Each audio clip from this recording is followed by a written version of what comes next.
Ni sehemu ya barabara ya kimataifa kati ya Kasulu mjini na Manyovu yenye urefu wa kilomita 68.24 inayoendelea kujengwa kwa kiwango cha lami kuunganisha Tanzania na Burundi.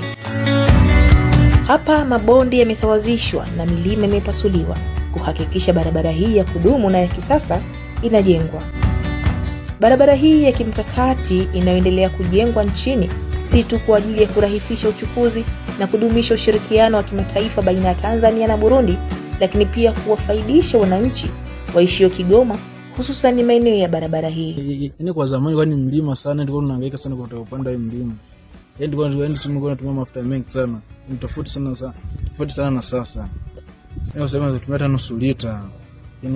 Kutoka Kasulu hadi Helo tunaweza kutumia nusu lita, au kutoka hapa hii au kutoka Kasulu kwenda Mbozi tunaweza kutumia ndani ya lita moja kwenda na kurudi.